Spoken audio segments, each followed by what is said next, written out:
Takže volám sa Vladimír Trojak. Ja som prišiel z Prešova a v nedeľu odchádzam do Hanoveru, kde momentálne pracujem na Inštitúte pre právo a informatiku a pracujem na projekte, ktorý sa volá Link to Safety a cieľom toho projektu je vytvoriť platformu, kde by sa mohli združovať nemocnice a tie nemocnice by mohli zdieľať údaje o pacientoch a vlastne ten pokrok by mal byť v tom, že čím viac nemocnici vie zdieľať údaje, tým lepší, rýchlejší a prístup majú tí výskumníci k tým údajom a môže ten pokrok v medicíne byť rýchlejší a môžu dojsť k záverom, ako som asi pred 2 týždňami čítal na BBC, že nočná práca zvyšuje riziko obezity a cukrovky. Takže prvá rada z tejto prezentácie je, že nepracujte v noci. Tiež podobne ako Peter Kružek vravel, rozmýšľal som nad tým, čo vám poviem a rozhodol som sa, že vám trochu sprostredkujem svoje vnímanie, ale svoj pohľad na cloud computing z pohľadu cloudových zmluv a skôr to naše rozmýšľanie, nie technické, ale právnické. A tiež poviem, prečo si myslím, že veľakrát tie zmluvy sú zmluvy o neistote. Prečo tie formulácie niekedy nie sú jasné a mohli by byť a tak ďalej.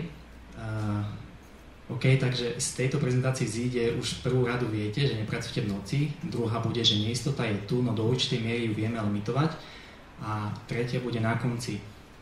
Potom, čo poviem pár všeobecných informácií o cloudových zmluvách a v tomto sa budem trochu prelínať s Petrom,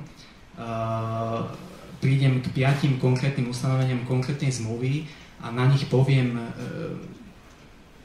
konkrétne vysvetlím, prečo si myslím, že ustanovenia nie sú jasné, môžu pre mňa znamenať nejaké riziko a ako tiež poviem, ako by som tie ustanovenia ja mohol zmeniť na to, aby boli jasnejšie, zreteľnejšie a neumožňovali nejaký dvojznačný výklad.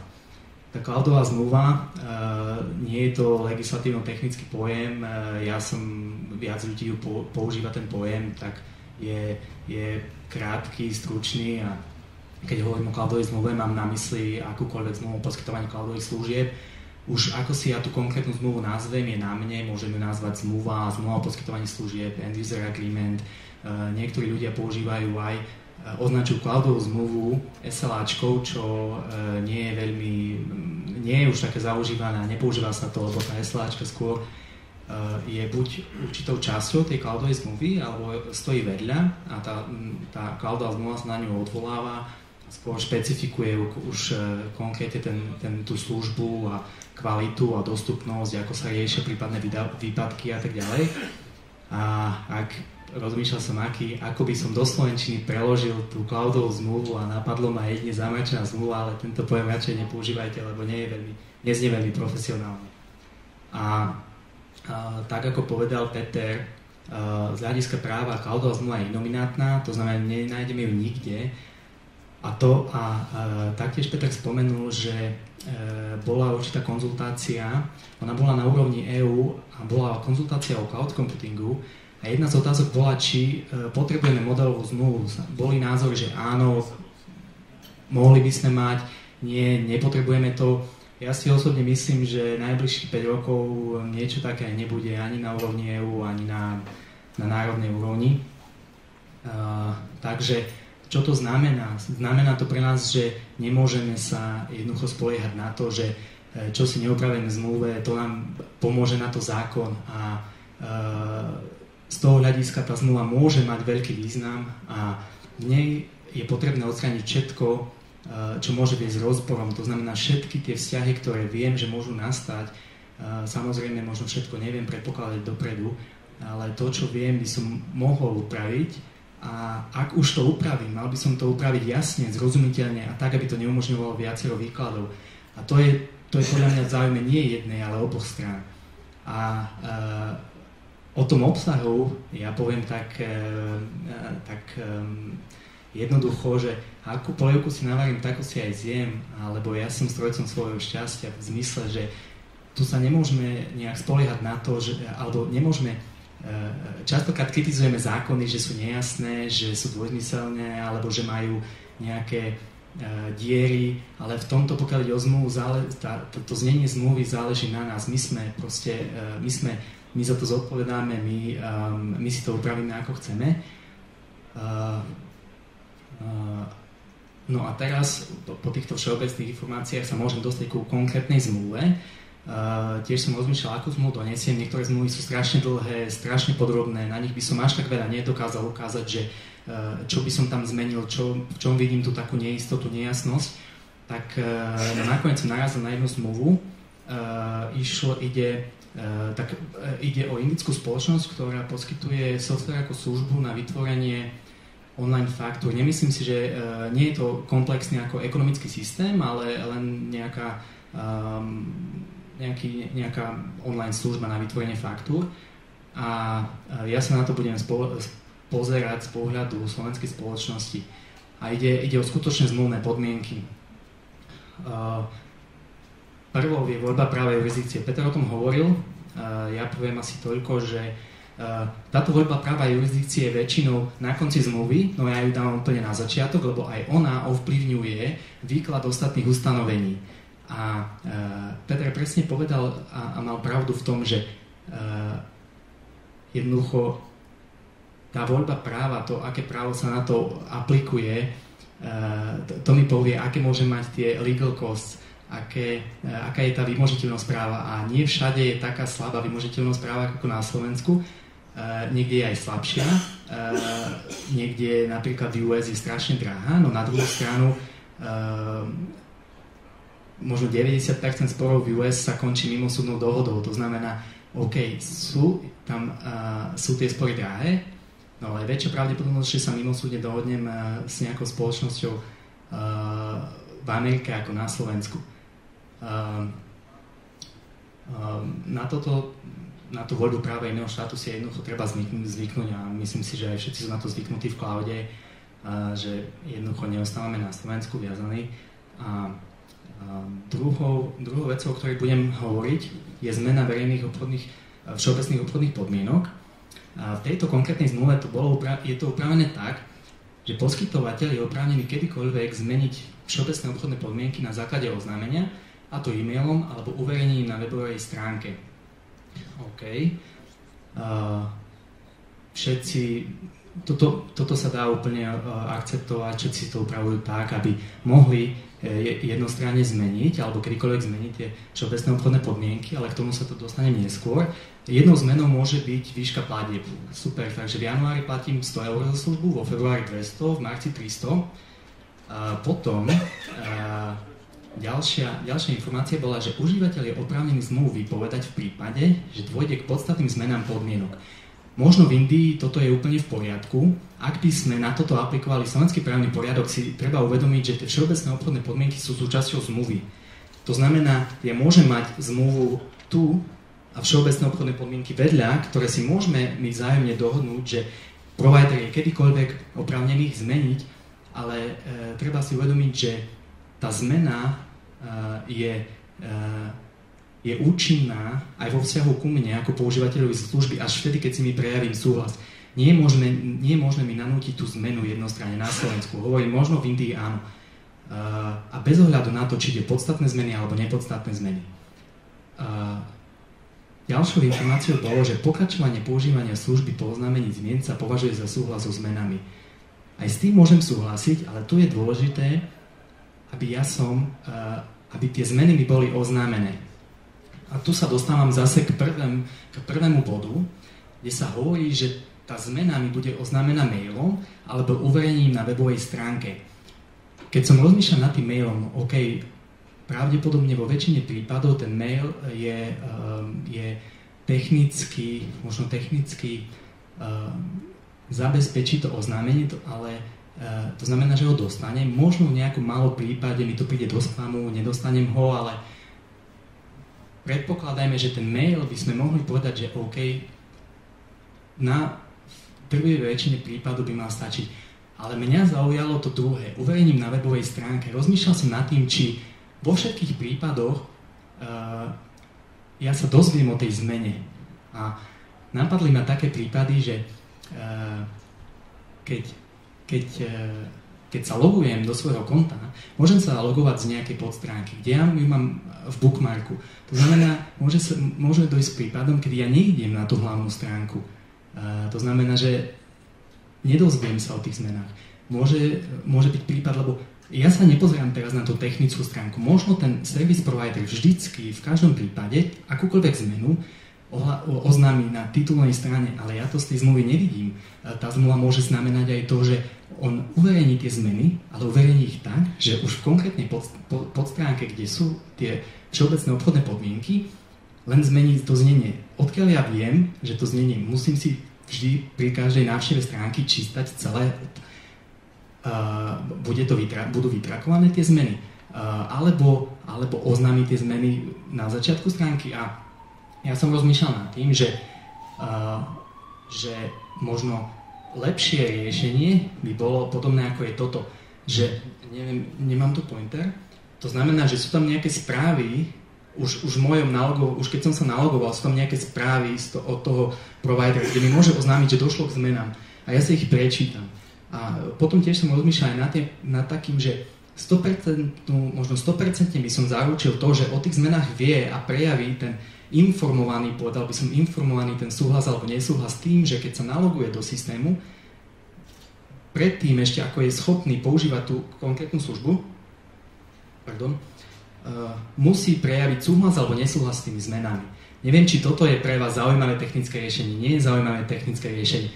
Môžeme sa dohodnúť nad tým, ak sme obidvaja podnikatelia, že ja som povinný priebežne sledovať stránku, váš web a pozerať, hľadať tie zmeny, ale vždy mi to nemusí zaručiť to, že sa o tých zmenách dozviem. A tak ako ja ako používateľ sa o tých zmenách chcem dozvedieť, je aj vo vašom záujme, aby ten konkrétny používateľ sa o tých zmenách dozvedel, lebo len tak môže on prejaviť súhlas alebo nesúhlas s tými podmienkami.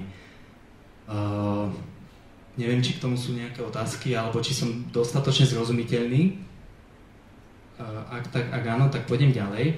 Treťou vecou, ktorú by som sa venoval, je znáním zmluvy. V tejto zmluve to bolo riešené tak, že poskytovateľ môže zmluvu vypovedať z dôvodov vrátane najmä porušenia všeobecných obchodných podmienok, žiadostí, nečakaných technických problémov a tak ďalej a tak ďalej. Ja keď som sa na to pozrel, tak som si hneď všimol to slovné spojenie vrátane najmä, čo znamená, že všetko, čo je za tým, je vymenované príkladmo. To znamená, ak by som si tie spodné dva riadky úplne preškrtol, nevadilo by to. Potom by som tam mal, že poskytovateľ môže zmluvu vypovedať z dôvodov. A rozmýšľal som nad tým, sú tam napísané, je tam slovo dôvody. Znamená to, že on môže vypovedať len z nejakých dôvodov? Musia tam byť dôvody? Znamená to, že ten dôvod musí byť nejaký rozumný? Je to akýkoľvek dôvod? Môže vypovedať aj bez udania dôvodov? Ja si myslím, že zmluva, keď sa pozriem na nejakú zmluvu, ja si myslím, že zmluva by nemala byť písaná pre právnika, ale zmluva by mala byť písaná pre toho, kto ju číta, kto ju zatvára, a on by nemal byť v pozícii, že hľadá ten význam nejaký skrytý, alebo ja si myslím, že malo by to byť jasné. A v tomto prípade, ak bolo cieľom povedať, že môže vypovedať z akýchkoľvek dôvodov, alternatívou by mohlo byť, že to tam je vyslovene napísané, že môže vypovedať z akýchkoľvek dôvodov a hneď za tým vrátane najmä ako príklady, a následne by mohlo byť napísané, že aj bez ich uvedenia. A je jasné, že môže vypovedať aj bez uvedenia dôvodu. Ďalej, čo ma zaujímalo je, ako ja sa dozviem o tom, že on vypovedá tú zmluvu. Či to nie je napísané nikde, či to bude mail, či to bude opäť pri najbližšom nalogovaní do systému. A ďalej, čo nie je napísané, je, že či je tam nejaká lehota na tú výpoveď. Mňa najviac zaujímalo to, že keď odstúpi bezdôvodne, čo môže na základe toho ustanovenia, aj bez toho, aby ja som porušil všeobecné obchodné podmienky, nie je tam žiadna lehota, čo mi možno pri toto bol systém služba, ktorá poskytovala online faktúry, tak možno pri tomto mi to až také nerobí veľké problémy, ale pri iných mi to môže, a môže to byť veľmi dôležité pre mňa, aby som sa o tom dozvedel nejakú dobu predtým, aby som mal čas na to, aby som si znova znasnúdil nejakého iného providera, aby som zobral dáta od tohto a preniesol k inému a tak ďalej. Ďalšou vecou je, čo sa stane s dátami po zániku zmluvy. Zmluva to upravila tak, že provider rešpektuje moje vlastnícke právo k mne vytvorenému alebo uloženému obsahu. Super, keď som si to prečítal, super, potešilo ma to, ale ďalšie ustanovenie hovorilo, že výpoveď zmluvy zahrnie výmaz dát v rozsahu, ktorý umožňuje alebo vyžaduje zákon. Ak si nejaký používateľ zmluvy to prečíta, pravdepodobne, a keď sa ráno ide nalogovať do systému, ktorý potrebuje v kuse používať tú službu, a si to a príde na to, že tá služba nefunguje, že mu bola daná výpoveď, dajme tomu z minúty na minútu, a nemá prístup k tým dátam, pravdepodobne ho obleje pot, zavolá svojmu právnikovi, aby mu to, že proste tie dáta potrebuje, aby mu to behom 3 hodiny nejako pomohol. Právnik povie, že super, prečíta si ho a obleje podaje ho. A to z toho dôvodu, že na to sa aplikuje to indické právo, ktoré som spomenul na začiatku.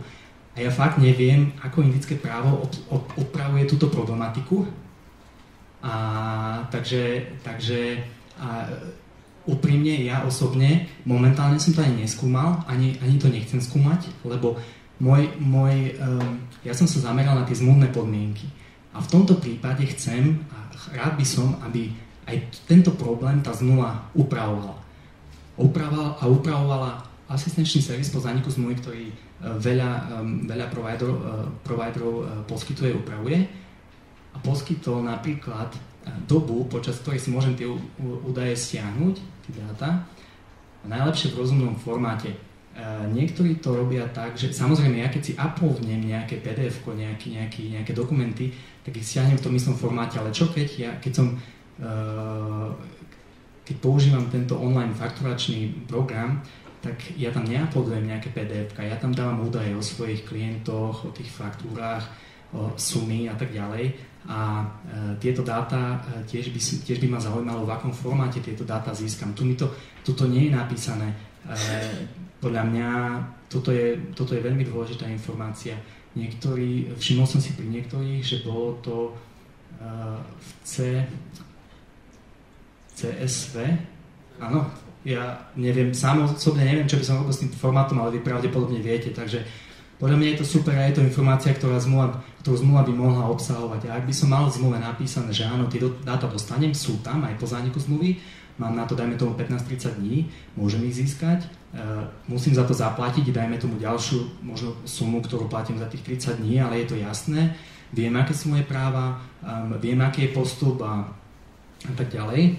A poslednou vecou, čo som sa chcel venovať, je, že je limitácia zodpovednosti za škodu, čo je veľmi ťažká téma, komplikovaná a nie je jasná. Tuto je to upravené tak, že poskytovateľ nezodpovedá za nepriame následné škody a straty na zisku, množstvo ďalších bolo vymenovaných, spôsobené používaním alebo nemožnosťou používať túto službu. A ďalej, že v žiadnom prípade by výška náhrady škody nemala presiahnuť poplatky platené používateľom.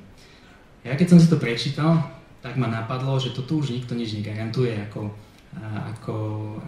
v známej reklame. A otázne je teraz, či to vieme limitovať, či to nevieme limitovať. Peter sa tomu trošku venoval, ja by som išiel trošku hlbšie a povedal, že v štátoch ako je US, UK, dá sa to limituje, ale aj dá sa vylúčiť tá zodpovednosť, ale aj tam sú limity. V Čechách už by som povedal, že sú obrovský krok pred nami a od 1.1.2012 platí nová úprava obchodného zákonníka, ktorý hovorí o tom, že je možné sa vopred zdať nároku na náhradu škody aj pred porušením povinnosti, z ktorej tá škoda vznikne, ale limitom je úmyselná škoda, ktorá vzniká úmyselne. Od 1.1.2014 už bude platiť nový občiansky zákonník v Čechách a tam budú ďalšie limity, to znamená, že nebudú platné také ustanovenia, ktoré limitujú ten nárok na náhradu škody ktorá vznikla úmyslom, hrubou nedbanlivosťou, prípadne v neprospech slabšej strany. Tá slabšia strana v dôvodovej správe som nenašiel, čo to znamená. Predpokladám, že to bude, alebo s určitosťou môžem povedať, že to bude spotrebiteľ. To znamená, že na ňo tá limitácia náhrady škody sa nebude aplikovať, ale rozmýšľal som nad tým, či náhodou, ale to je dosť komplikovaná vec, lebo ak uzatvárame tie zmluvy, na jednej strane máme spotrebiteľa, fyzickú osobu, na druhej strane máme podnikateľa, nejakú malú spoločnosť, ktorá nemá možnosť ovplyvniť tie konkrétne ustanovenia zmluvy. Je aj on slabšou stranou? Ja si myslím, že na jednej strane je aj on slabšou stranou, ale nemyslím si, že zmyslom zákonodárcu bolo zahrnúť aj podnikateľov, ktorí nemajú možnosť ovplyvniť tieto ustanovenia, ale s určitosťou je to ťažko povedať a sám som zvedavý, ako sa tento pojem slabšia strana bude vykladať v praxi.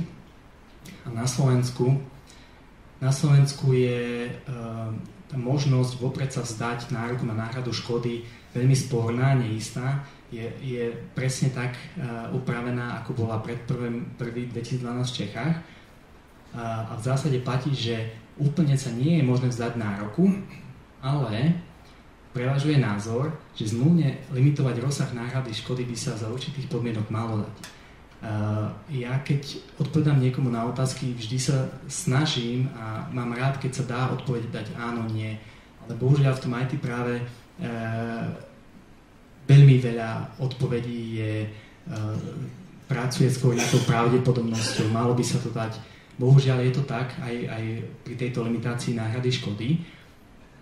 Ja som doteraz našiel len 4 judikáty z Českej republiky, kde 3 z nich umožňovali určitú limitáciu náhrady škody, alebo to bolo ďalšie, ktoré úplne vylúčilo akúkoľvek limitáciu. To znamená, že je ťažko povedať, či sa to dá, či sa to nedá. Robí sa to v praxi, ale či by to konkrétny súd uznal, a je veľmi rozporné. Takže ale ako som povedal, v Českej republike už sú ďalej pred nami a tam to umožňuje. Ja si myslím, že pre poskytovateľa služby v cloude je to veľmi dôležité a ja to dokážem pochopiť, že chcú limitovať ten rozsah náhrady škody, prípadne ho vylúčiť, lebo na tom internete v cloude sú rizika a tie rizika používateľ tej služby si je vedomý tých rizík. Takže ja dokážem pochopiť určité chcenie, chcieť zdieľať tie riziká, tú prípadnú škodu, aby nebolo úplne na pleciach toho providera, ale aj na pleciach toho používateľa, lebo on si je vedomý, že sú tam riziká. Ja to dokážem pochopiť ten úmysel. A pokiaľ som hovoril o slovenskej judikatúre, tak toto mi najčastejšie vyhadzovalo, keď som sa ich chcel dopatrať. A to by som uzavrel svoju prezentáciu tým, že v cloudových zmluvách sú riziká a to také ja vidím tie rizika v tom, že neupravujú všetko, čo by mohli alebo mali v niektorých prípadoch. Často obsahujú nejasne formulované ustanovenia. To znamená, že strany si ich môžu vykladať inak a zbytočne to vytvára problémy. A v Slovenskej republike je stále otázna možnosť limitácie náhrady škody. Toto ja osobne považujem za možno najväčšie problémy pri zmluvách a toto považujem za fakt, neistotu a možnosť prípadnej limitácie tej neistoty. To je asi všetko z mojej strany. Ďakujem za pozornosť a ak máte nejaké otázky teraz, neskôr.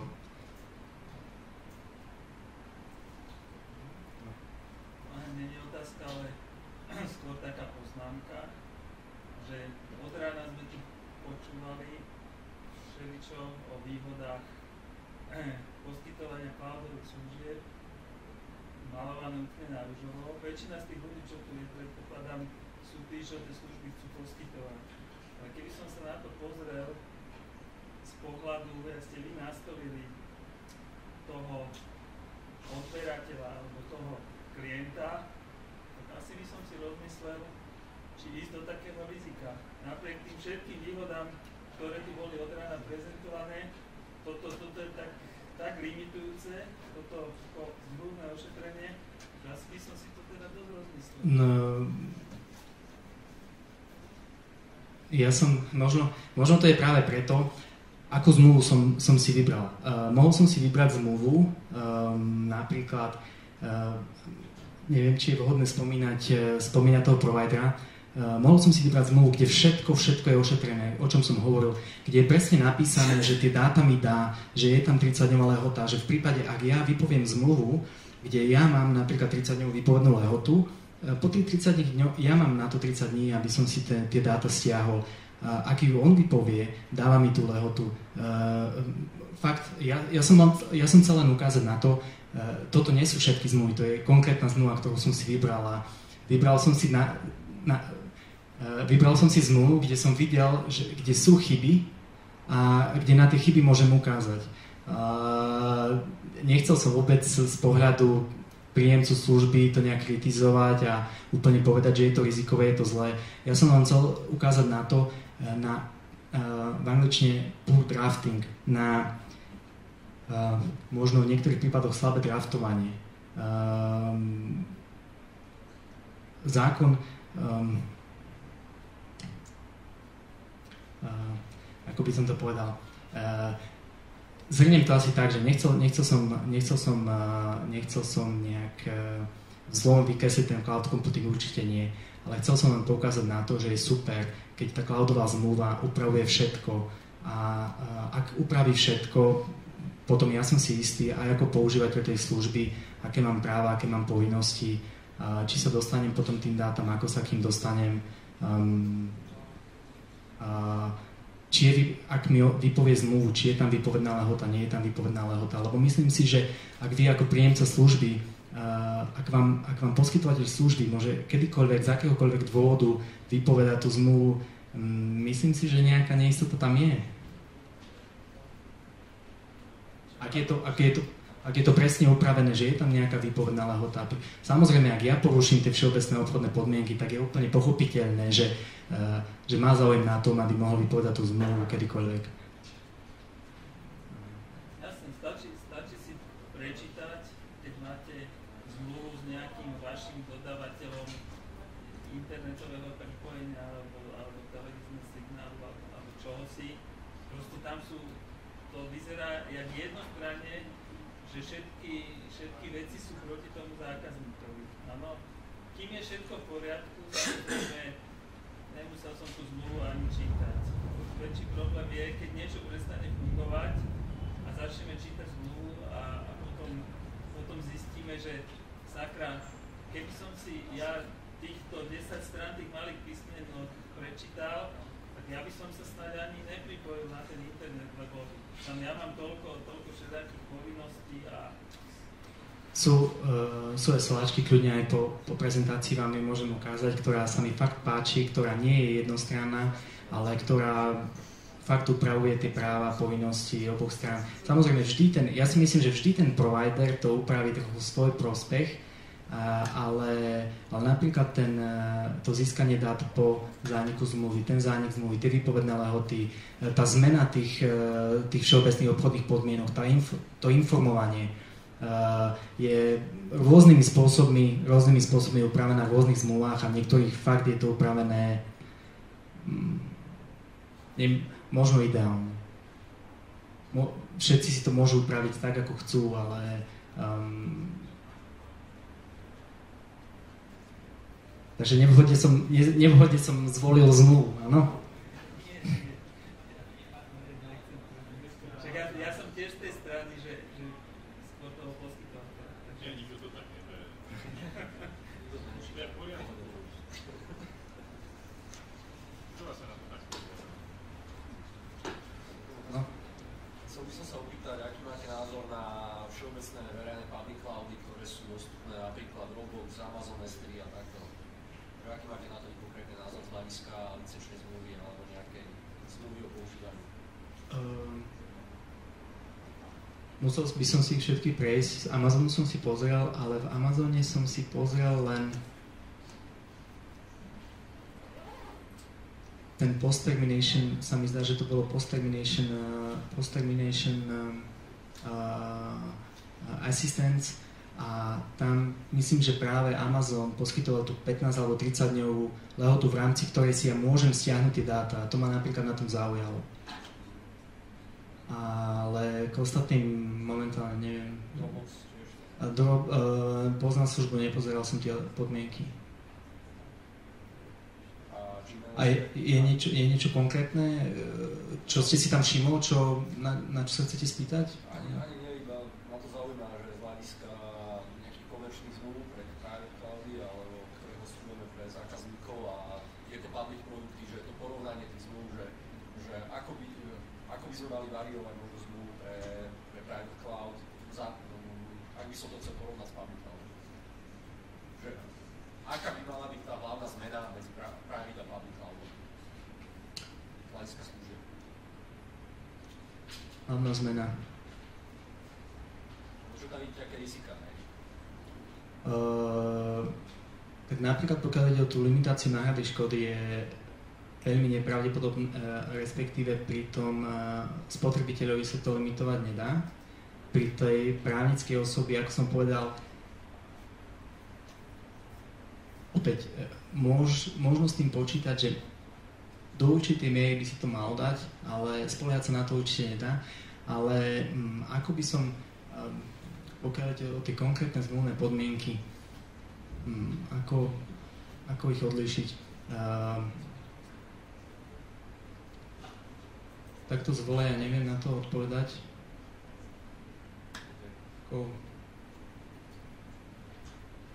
Lebo napríklad aplikácie, ktoré sa programujú tak bežne v cloude, tak by mali mať určité podmienky, ktoré ja napríklad budem ďalej poskytovať užívateľom aplikácie a ja využívam nejaký public cloud, ktorý si Jasné. Čiže ako to mám posúvať takú službu smerom na svojho zákazníka? Napríklad mobilné aplikácie, ukladanie SD, bezstrojka, Amazon SPA. Nad týmto by som musel dlhšie asi porozmýšľať.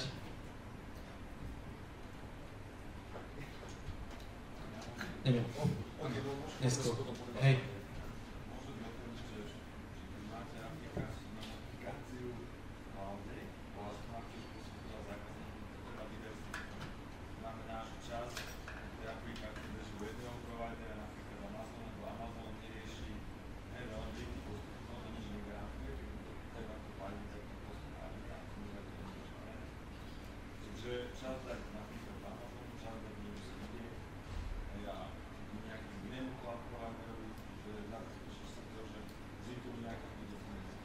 To je na úrovni služieb, ktoré si už urobíte.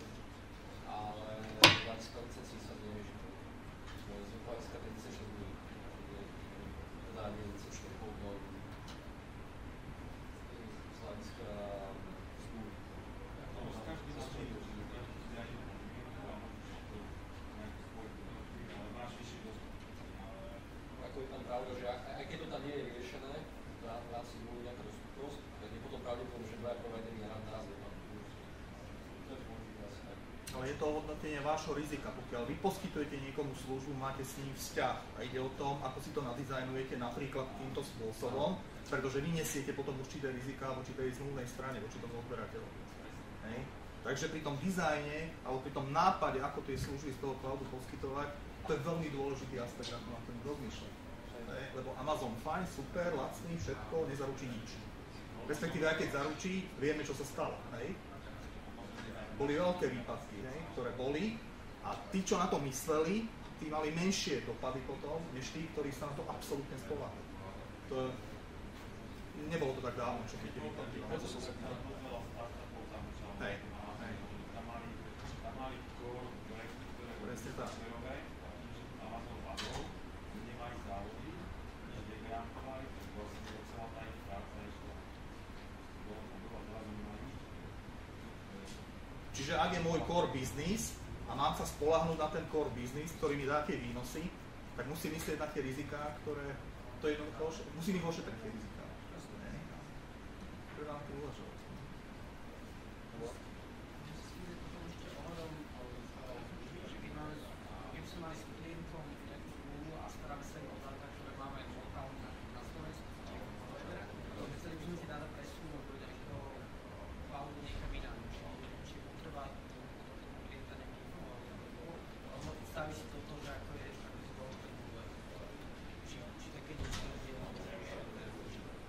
V rámci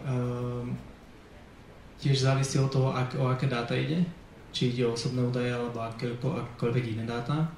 A ak ide o osobné údaje napríklad v rámci Európskej únie je voľný pohyb. Ak ide mimo Európskej únie, tam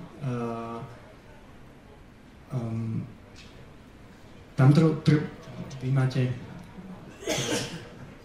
rozmýšľam na to konštrukciou.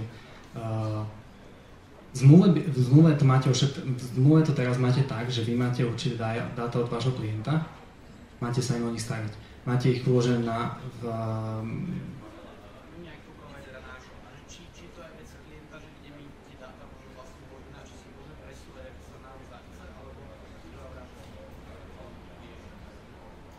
Ja si myslím, že toto je dôležité riešiť v rámci zmluvy, najmä v prípade, keď ide o osobné údaje. Pokiaľ ide o akékoľvek iné dáta,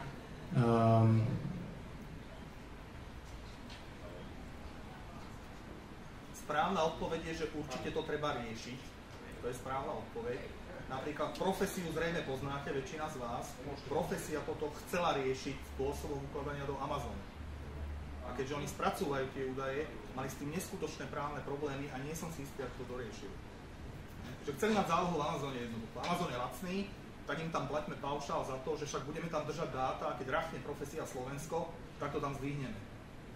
A neviem, jak to dopadlo ešte, musím zistiť, jak to dopadlo. Ale mali okolo toho veľké právne naťahovačky práve z toho dôvodu, ako je upravený zákon o ochrane osobných údajov.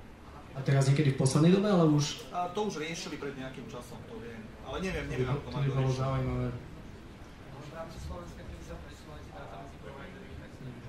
Vy zodpovedáte za tú bezpečnosť,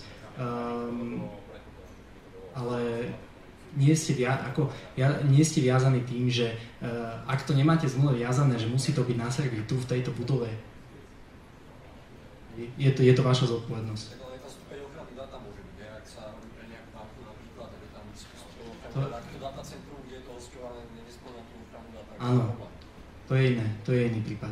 Čiže tam potom treba asi urobiť aj bezpečnostný audit do zákazníka, takéto... V takom prípade, z môjho pohľadu ako zákazníka mňa by zaujímalo určite, kde sú tie dáta a presne vedieť, kde ich ukladáte vy, ako sú tie datacentra zabezpečené, ale to už by malo byť v tejto ktorej zmluve.